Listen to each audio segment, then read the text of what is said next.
Let's have a quick word of prayer. Dear God, thank you for each person that's here, and we just ask you be with us, be with the kids that they represent, and help them as they work through and prepare for the upcoming tournament, and just be with us tonight and help us to be clear. In Jesus' name, amen. Amen. All right, very good. Thank you all for being here. Glad to have you. So a couple things. One of the things is read the robot game rule book really well. So, um, and make sure you catch all the nuances to it. So, and the FT's first tech challenge rule books are very involved. And I will tell you that, as an FTC coach, I had an illegal wheel one year, and I didn't realize it because there's a lot there, and I was overwhelmed, and yeah, went to the qualifiers and everything was fine. Went to the championship and the state champion or the area championship and had a problem. They said that's not legal. Like, oops. So yeah, definitely read the rule books in there. So as we get started, so let me just share a couple things. I will be sending out. I know some people have been asking about lodging information and meals and all that kind of stuff coming up. So I'll be sending out information for that.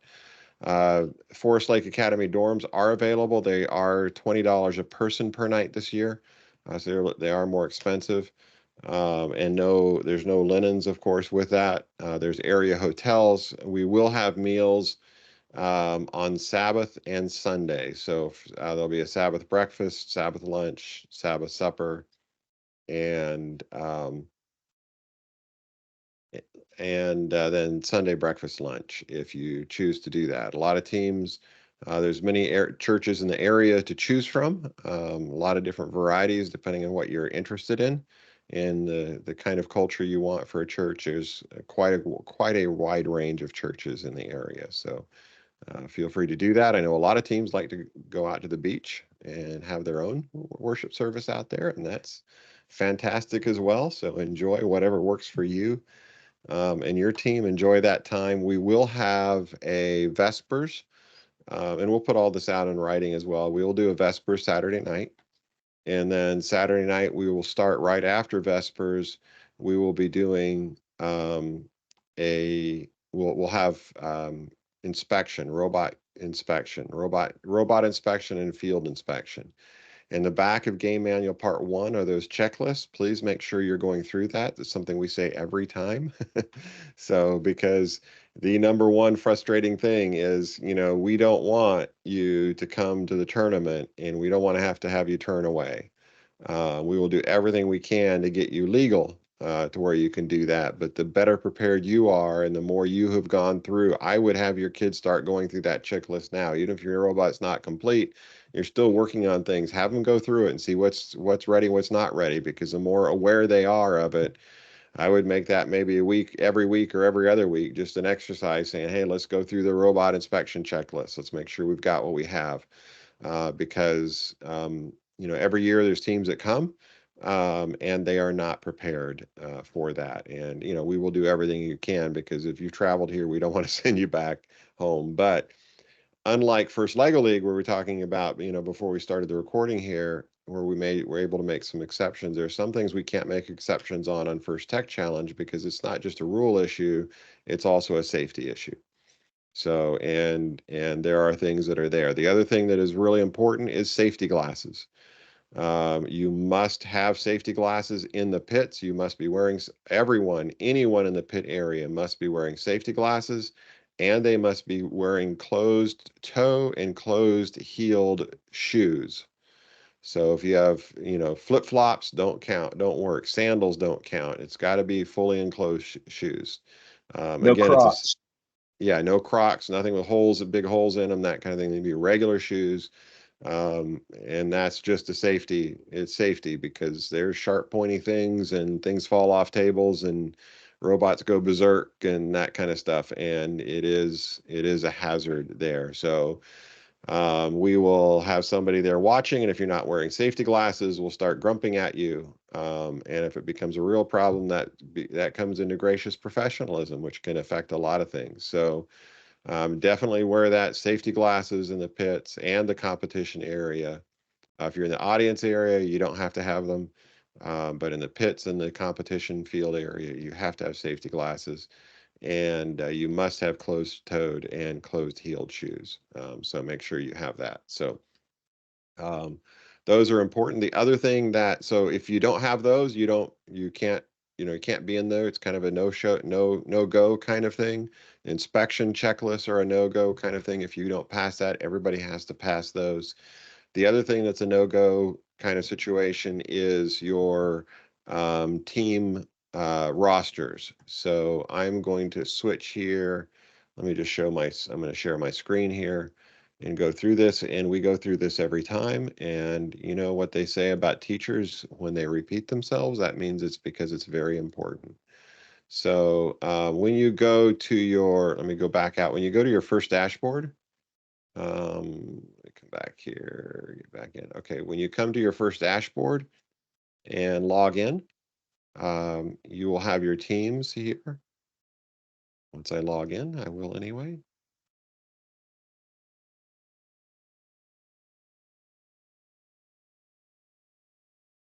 Give it a second to load. All right, so we have our teams here. Now I have outstanding tasks. You don't want any outstanding tasks. I have outstanding tasks because this is not a real team. This is just a team that hasn't been paid for that I've set up just to be able to show because I don't have a live team here.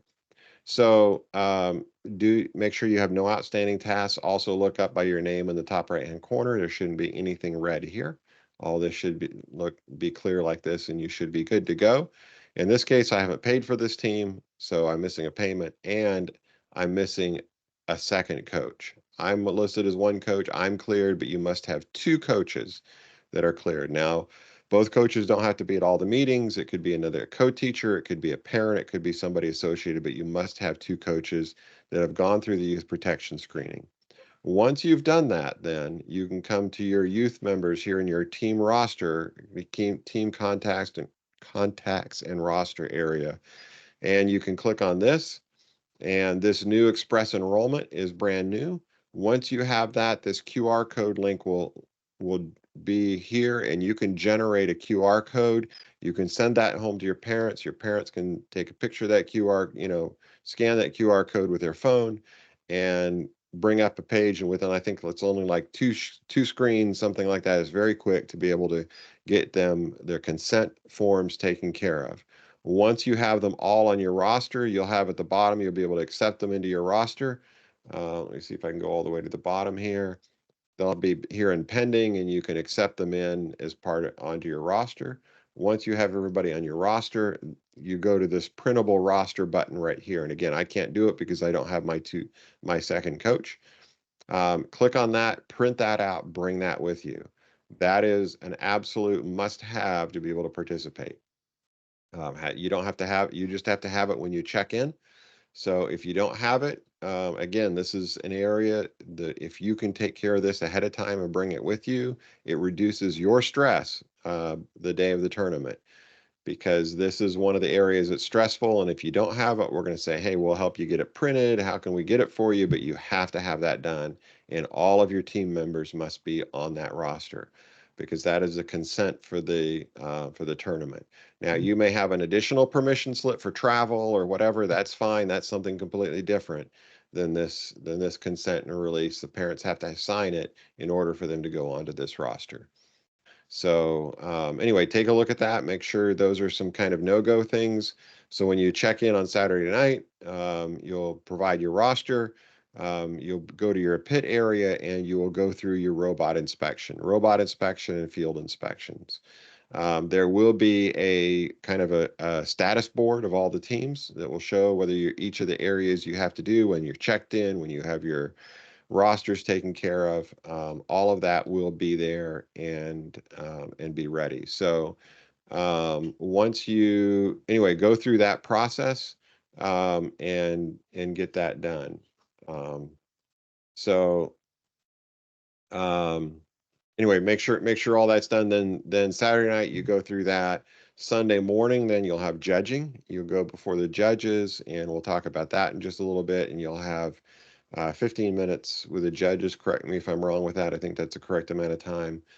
Um, and you'll have 15 minutes with the judges, and then after that 15 minutes with the judges, you will, okay, after the 15 minutes of the judges, once everybody's done and you've gone through the judging, then the next part of the tournament, it will be a team, a driver's meeting. So that usually happens about 10 or 10:30 Sunday morning. Judging will start right at 8 o'clock, and go through the judging sessions about 10:30, 10:30 on Sunday morning. You will have your driver's meeting, and the head referee will go through some of the things to watch out for, just some of the things that tend to trip people up, just a few procedures, that kind of stuff. It'll be maybe 15 minutes, something like that, to go through some of the key items on that. Once you have done that, once that's over, when that's done, you will be handed your match list. So you don't know, as you are familiar, probably familiar, there you will be in alliances, 2 teams in a red alliance, 2 teams in a blue alliance. You don't know whether you're going to be red, blue, who your alliance partner is, who your opponents are, until right after that drivers meeting. They'll hand you the list, and then immediately, within 5 minutes, the first match will start. So the first teams will go grab their robots and get on deck and get ready to go there. So what happens then in the morning for those teams in the morning, in the evening, in the morning, then, and you can find information on this, but what teams tend to do then is they'll be doing scouting. So what that means is they will go around and they'll talk to all the other teams and find out what they can do, what their robot can do, what they can't do. So that way, when it comes to when they get that match list, they can say, oh, this is the team I'm allied with. All right, I know what they can do. And then you quickly get together and you put your strategy of what you're gonna do for that game, and then you start working the way through. So you will have at least 5 qualifying matches. These are all randomly selected throughout the tournament. So you'll have 5 qualifying matches at the end of that, based on the ranking. Then the top the top 8 teams will be selected. So the first team, you'll do selection of alliances at that point in time. So they'll select alliances for the elimination, and then the final will be eliminated. So it's a social game as well as a strategic game. So because sometimes when the number 1 alliance will get to choose whichever team they want. They could choose the lowest ranked team. They could choose any team they want. It really just depends, and it's not always the highest ranked teams that they choose. Sometimes it's based on strategy of what team complements, what robot complements them. And there's a lot of social factors that go into that, and how well teams get along and work together and that kind of thing. So a lot of that goes on with that. So that's usually elimination matches will probably start about 2 o'clock, maybe 2:30 in the afternoon. Go through. It's a best of 3.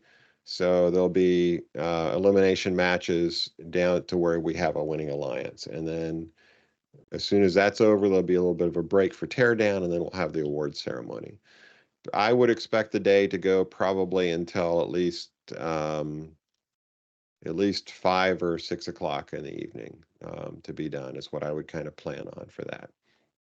Well, if we can get you out earlier, fantastic, but it is a very, very full, busy day as you go through that. So that's kind of what the day overview looks like in general. All of this is outlined, of course, in the manuals, but sometimes it's good just to have it talked through, so you can hear kind of the pieces, then you kind of know what to look for as you look through the manuals there.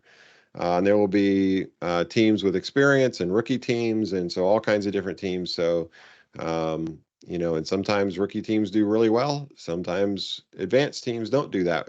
Teams that have been around a while don't do that well. So you never know what's going to happen. So you prepare and do the best you can. And we go into it with the attitude that what we learn is more important than what we win.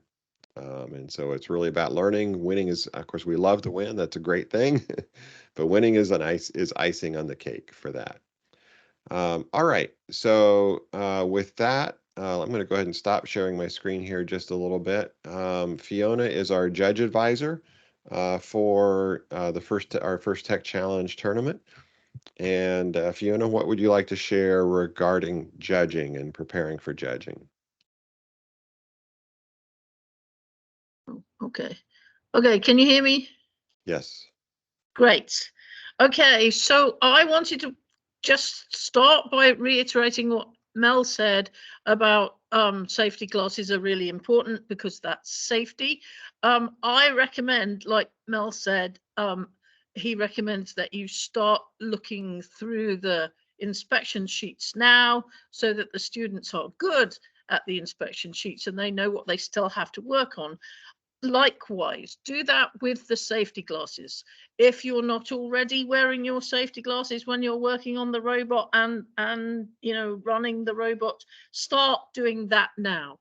Make sure that all of your students and the adults that need to go into the pit and into the competition area have safety glasses that they're comfortable with and that have their name on so that they don't lose them and they know where they are, and practice wearing them. Practice.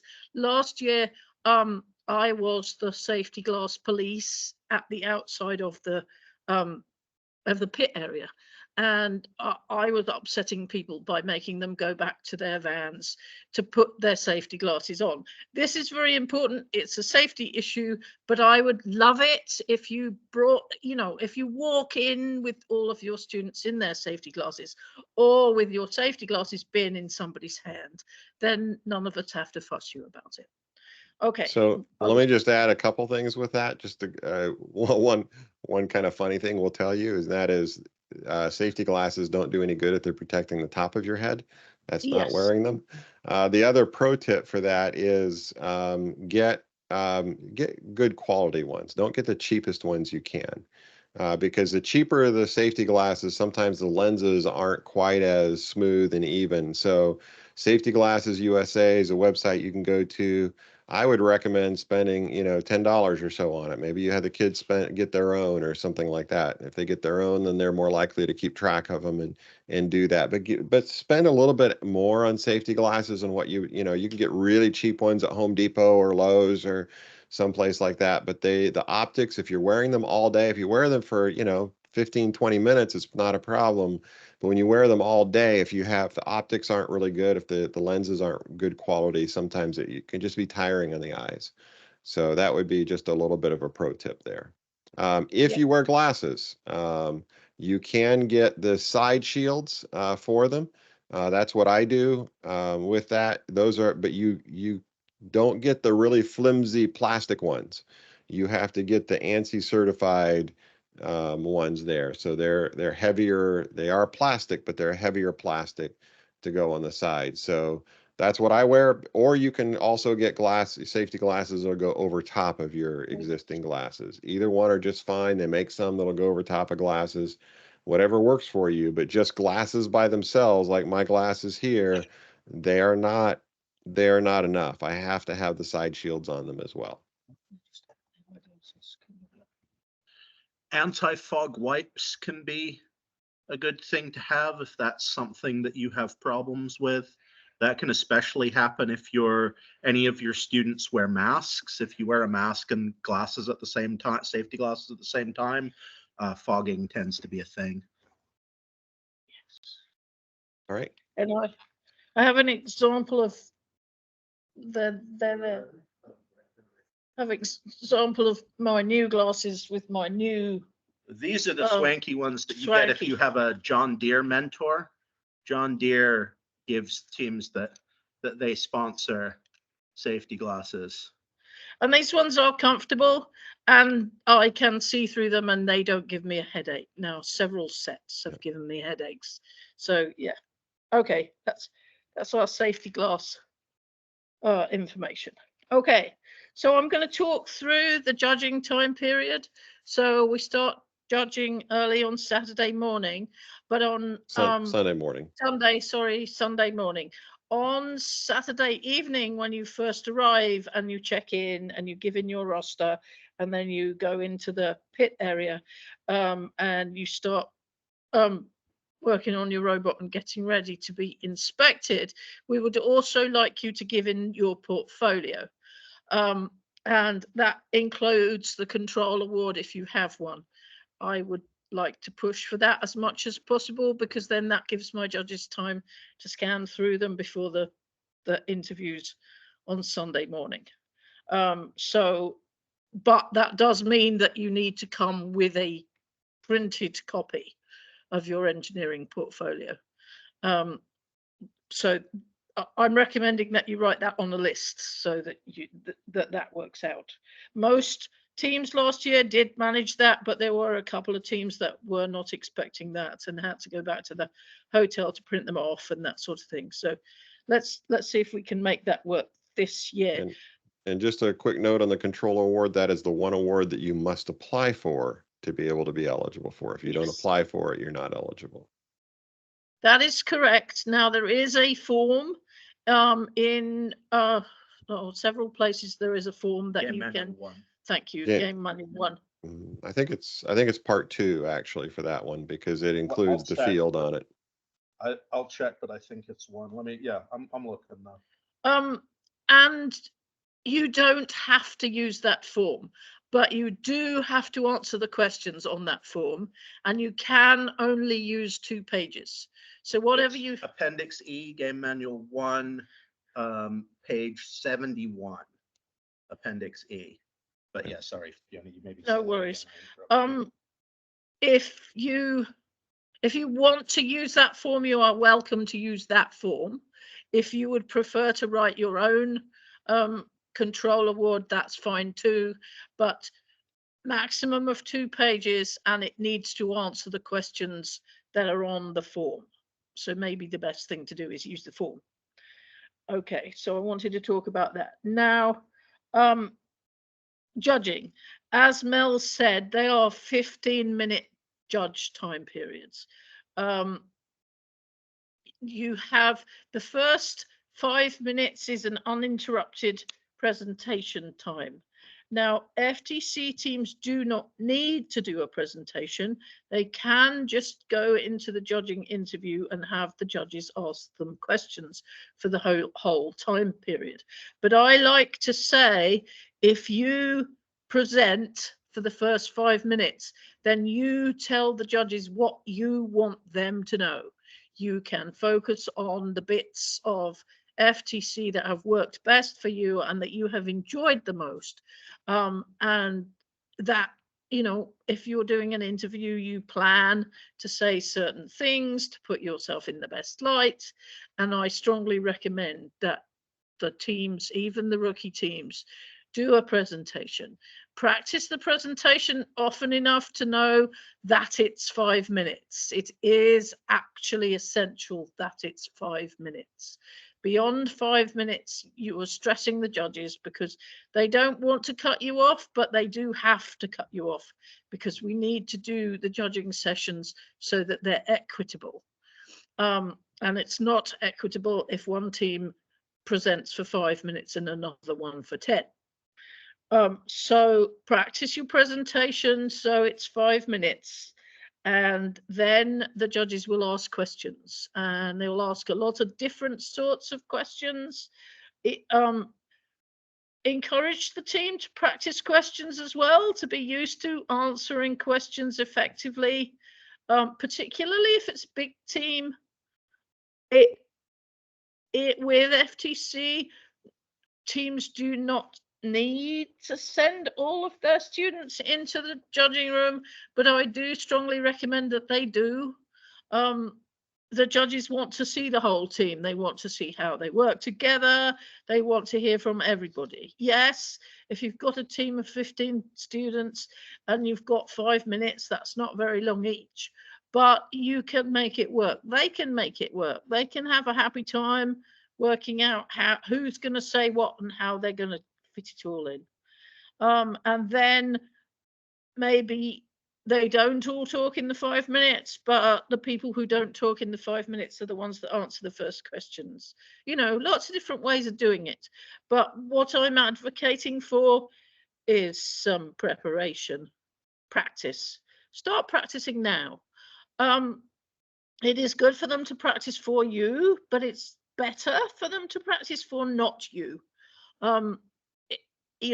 Find another team, find some coaches from another team and have them ask questions of your team, and you go ask questions of their team.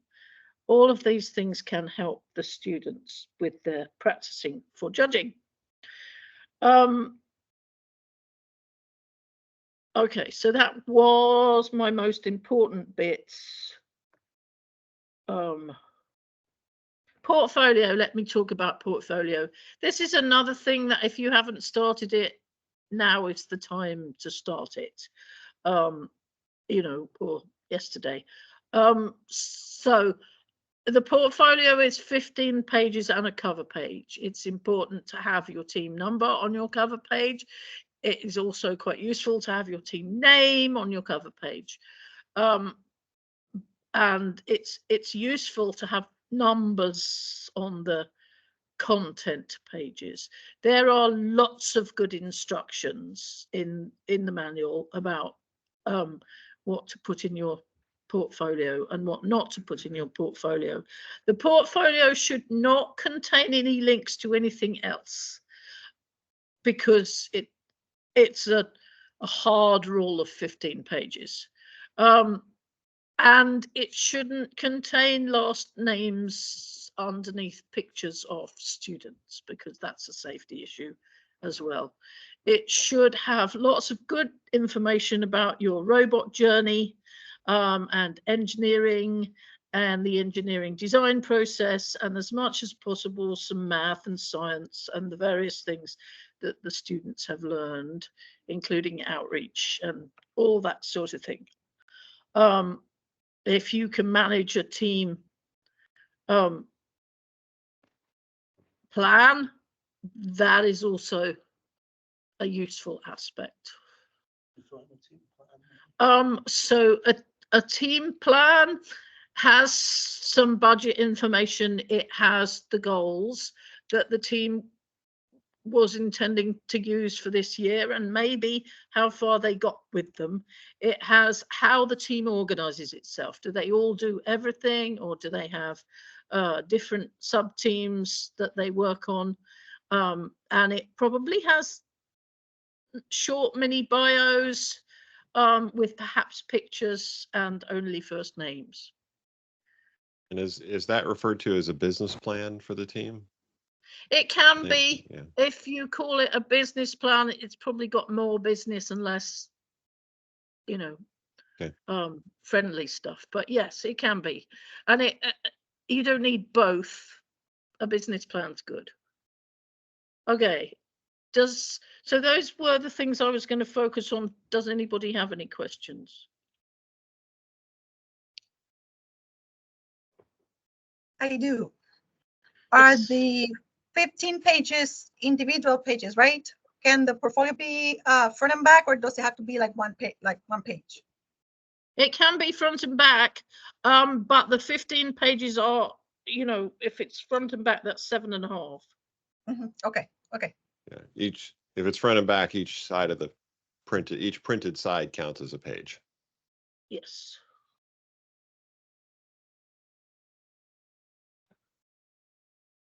Right. Sorry, me again. Yeah. I have an unusual situation. 2 of my team members, and I tried for them to change it, but they didn't, have a concert that weekend in Atlanta.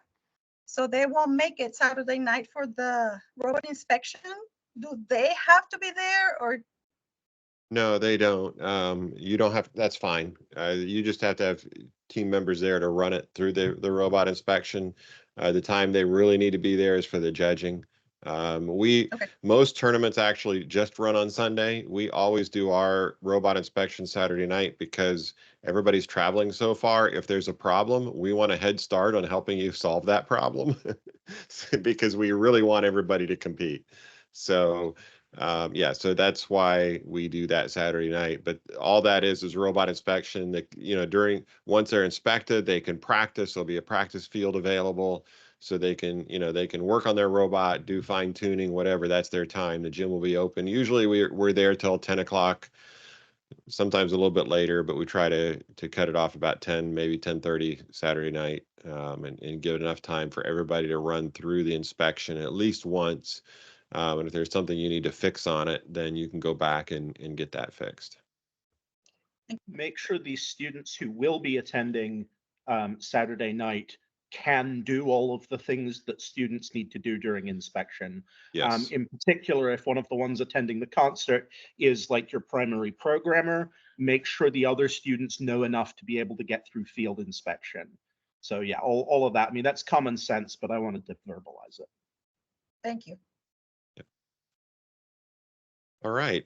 Sam is our head referee, and he will talk just a little bit about what some of the key things are you need to prepare for the actual game itself, which of course, the first thing we'll talk about, we've already talked about, is that robot game inspection, or the robot inspection and field inspection. So if you don't pass that, and one of the things that two things that people tend to forget a lot of times is you have to have your team numbers on opposite sides of the robot, and you have to have, is it a red square and blue Alliance markers. your Red alliance square, marker, blue red circle. square and a blue circle. You have to have two of those, because if you're on a red alliance, you put the red square on both sides of the robot. If you're in the blue alliance, you put the blue circle on both sides of the robot. They have to be swapped out. Some Velcro, something like that, where it won't fall off, that will hold it there while during the gameplay. So those are a couple things that people tend to miss during robot inspection. The other thing that I notice sometimes happens is that they'll have sharp pointy corners, so watch out for those. A little bit of gaffer's tape will cover up a sharp pointy corner, but you can't do any filing or drilling or anything like that in the gymnasium. So that has to be taken outside, but preferably you don't need to do that during the tournament. But if you do, that all happens outside if you have to have something like that happen. All right, Sam? Yes. Yep, absolutely. So team numbers and alliance markers, the size requirement for those is 2.5 inches. Numbers need to be 2.5 inches tall. Alliance markers, the circle must have a diameter of at least 2.5 inches, the square a side length of at least 2.5 inches. The alliance markers need to be within 3 inches of the team numbers. I'd also say if you're getting to the point, and it may be that teams are getting closer to the point where they have moving robots now, and you're maybe starting to do practice matches, practicing things like putting on your alliance markers, and whichever side of the field you're going to play on, make sure that you've got the correct ones. The more you do that, the better you're going to be at doing it, and the better you're going to be at remembering to do it in competition. We've actually had a surprising number in North Carolina, where I head ref this season. We've had a surprising number of instances where a team forgets to put the correct alliance markers on, and the referees miss it as well. And then halfway through the match, we're yelling at each other, "That's a blue robot! That's a blue robot!" So that we don't give the wrong penalties to the wrong alliance. So making sure that your alliance markers are correct is one of those things that's important in competition. And the sooner you get started on building those habits, the more entrenched they're going to be. So I'm going to cover a couple of different things. Some of these will be like game rules things. Some of them will be related to answers in the question and answer forum. I'm going to mention the question and answer forum. That is the official place to get updates on the game. You can go there and see all of the different questions that have been posted and the answers that have been posted to those questions. You can also, using your team's account, you have an account under your team number, you can post questions and get an answer. You want to make sure that you can't figure out the answer to your question in the rules before you do that, but it can be very useful if you have a something where you've really looked through the rules and you can't find the answer, and knowing that you can get there, knowing you can use that forum is useful, because if something comes up and then you have to fight with getting your login to work, it's better to have that squared away to begin with. So checking those, and then I would just add, search the forum too before you post a question. Yes. See if somebody, Great odds idea. are somebody else has probably asked the question. Not always, but they may have. If you go to the forum, the page, like if you go to, you search for FTC Q&A, and you go to that page, there's a link down at the bottom of that page that says all answers on one page. That is my favorite way to interact with the the forum because you have all the answers on the one page, and then you can search keywords. So if you're interested in something having to do with the wing, you can search for wing. So this would be, so this is the actual forum itself.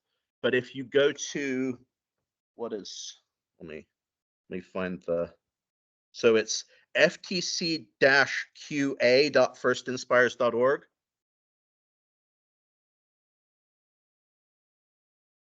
Yeah. Yeah, and then scroll down to the bottom of that page.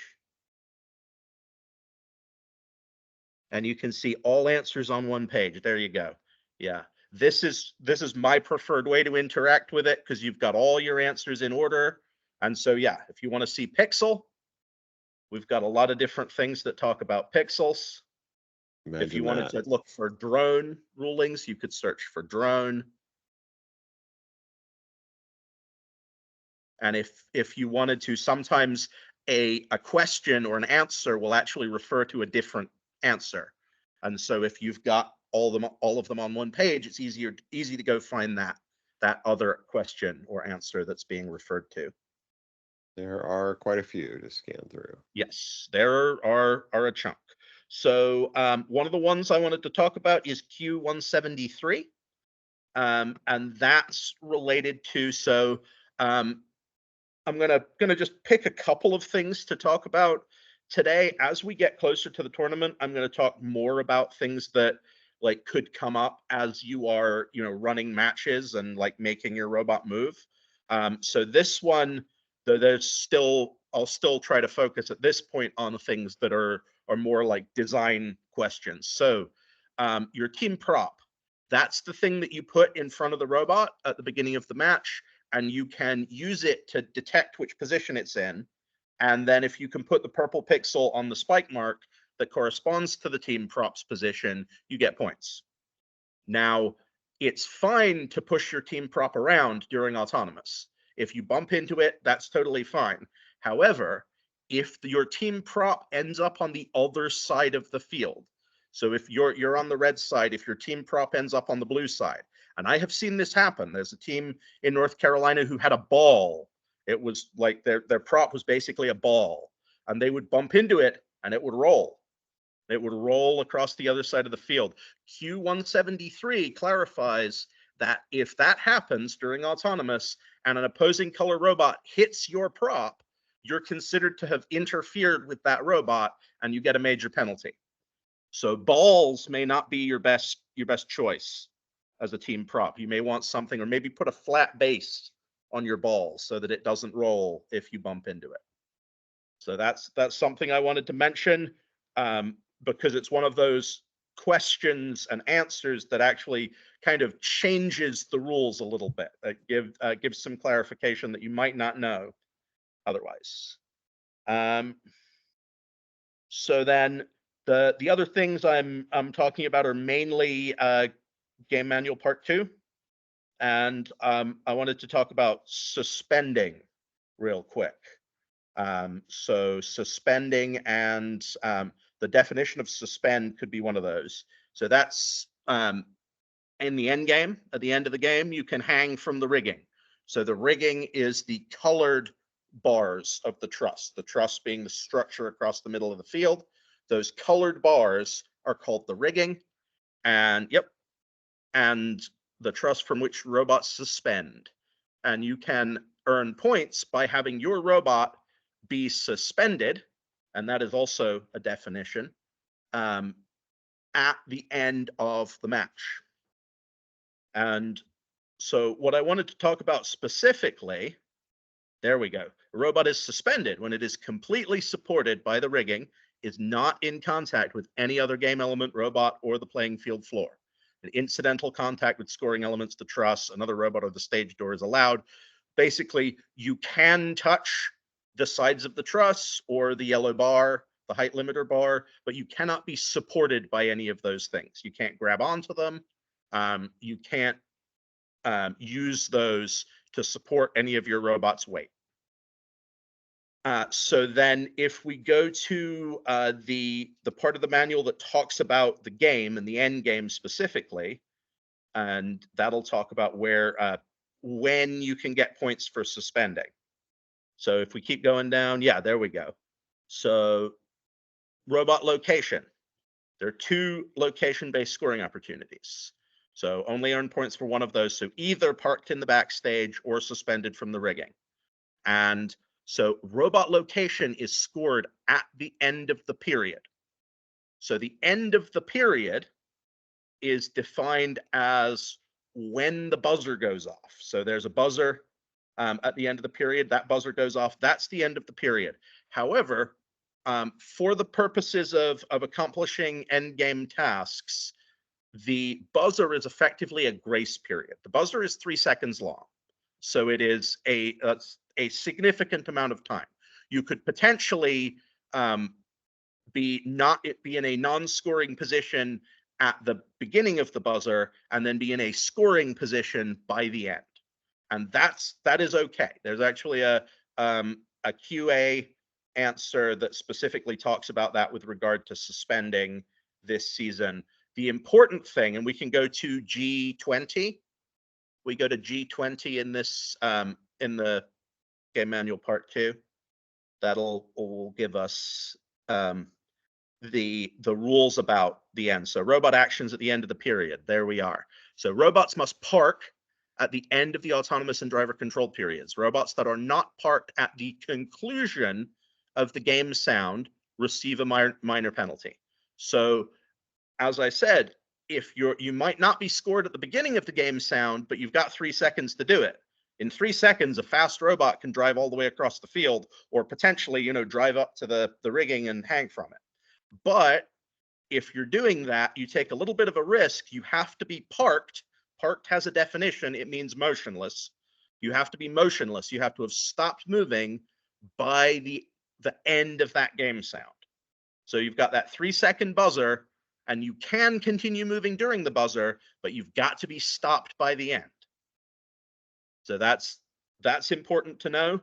And the way that we judge whether a suspended robot is scoring is it needs to satisfy the conditions of suspending that we looked at the definition there in the judgment of the referees during, like, at some point between the beginning and the end of that game sound. So you've got the game sound to be off the ground. If you're off the ground at the beginning, that's great, and we can confirm that you are. And incidentally, it's fine if you're off the ground at the beginning, then you switch your robot off and you drop to the ground. As long as we've confirmed that you're suspended, that's okay. It's also fine if you were touching the ground at the beginning of the game sound, but then you go up during the game sound. That's the end of game sound. That's also fine.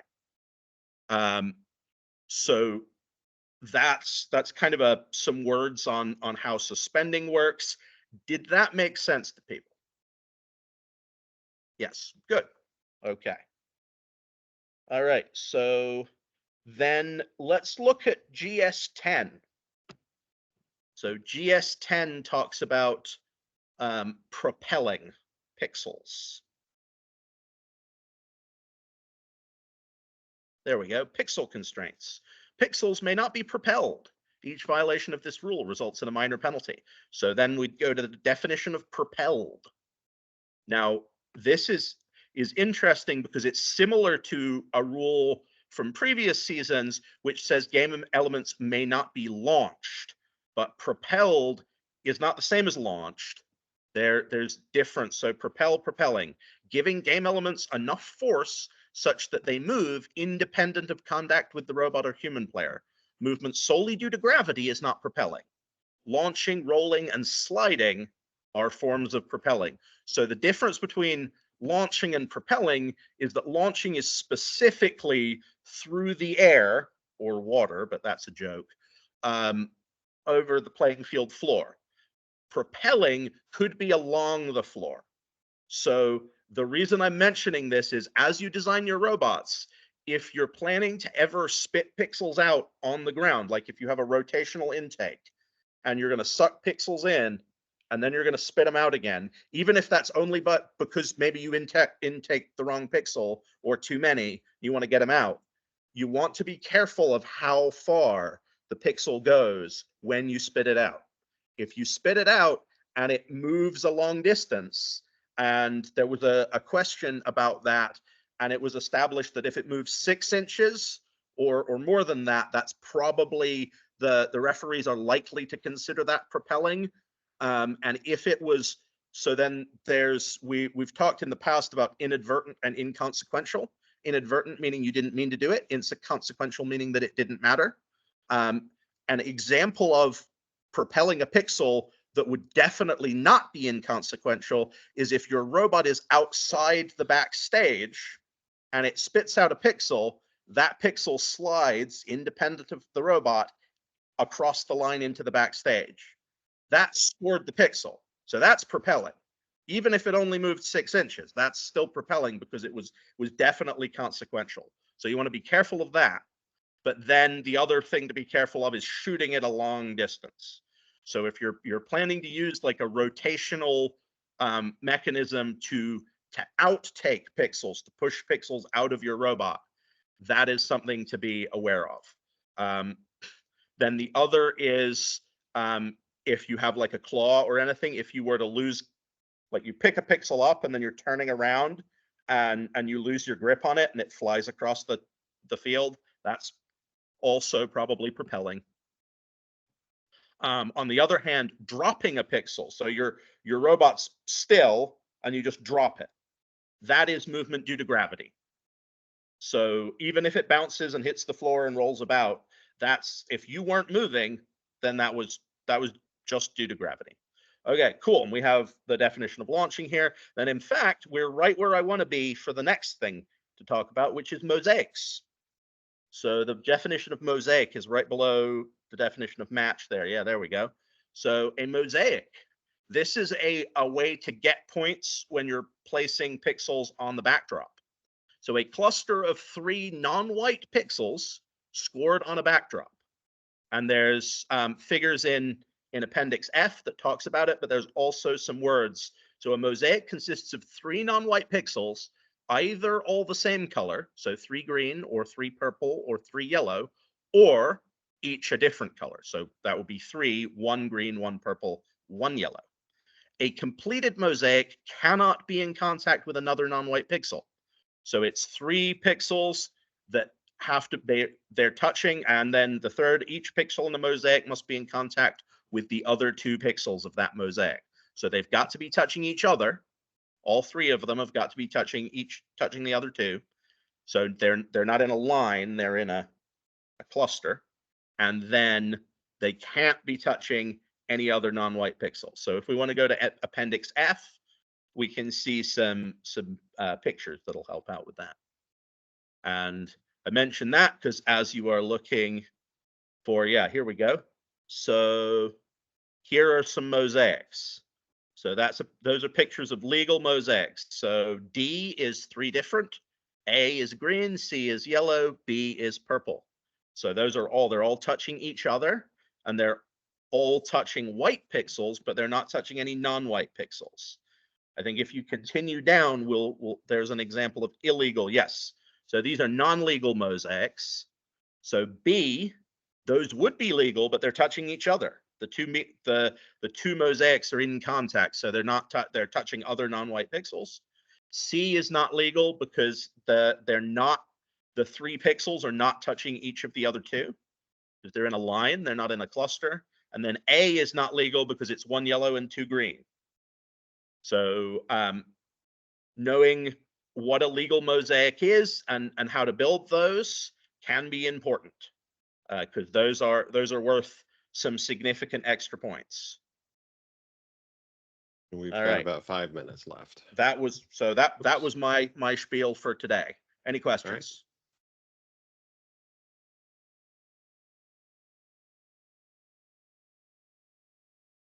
All right.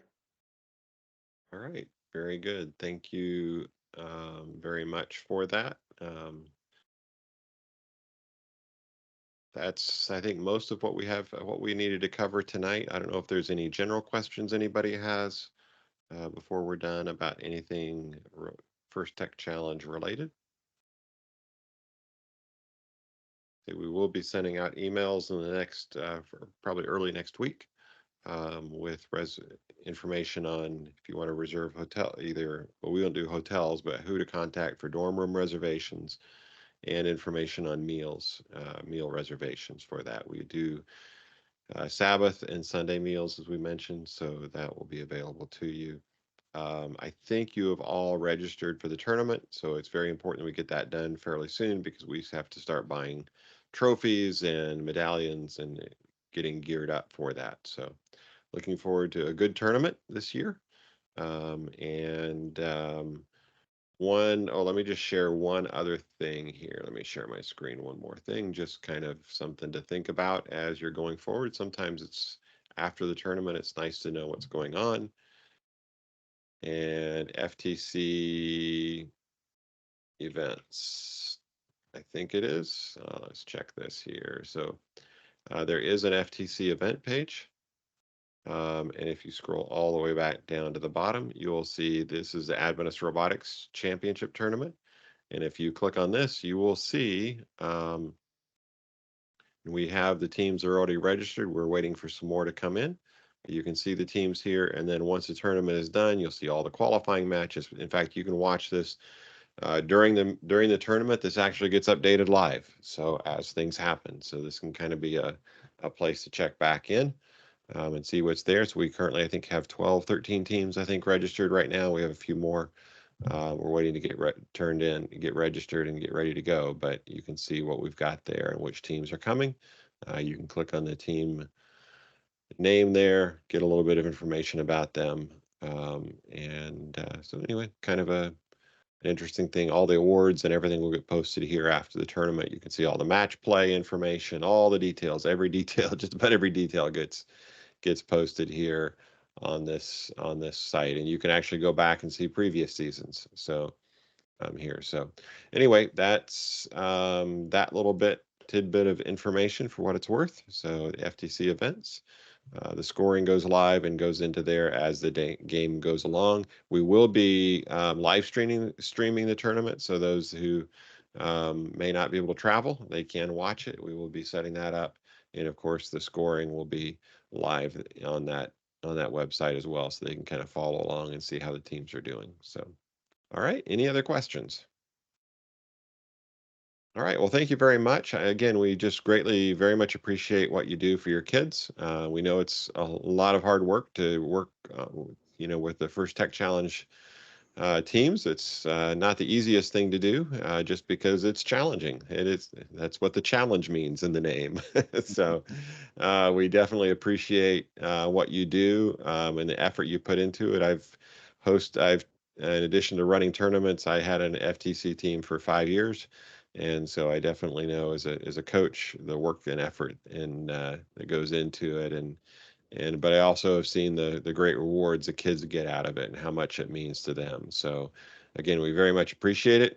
If there's anything we can do to help your season and tournament be successful, please reach out. So we want to have you guys to have a good time and enjoy it, and be successful at the same time. And no matter what happens, it's all about learning and growing. And I know my first season, there were things I look back and it's like, oh, I'm supposed to have an engineering notebook. What's that? Now it's a portfolio. There are a few things I just totally missed, and that's okay. There's a lot to absorb and to get going, and just come and have a good time and learn. And yeah, I know every year as a coach, I learned as much as the kids did. I learned and grew along with the kids. So it's a journey. So, okay, thank you very much. And I'm going to go ahead and stop the recording. And you all have a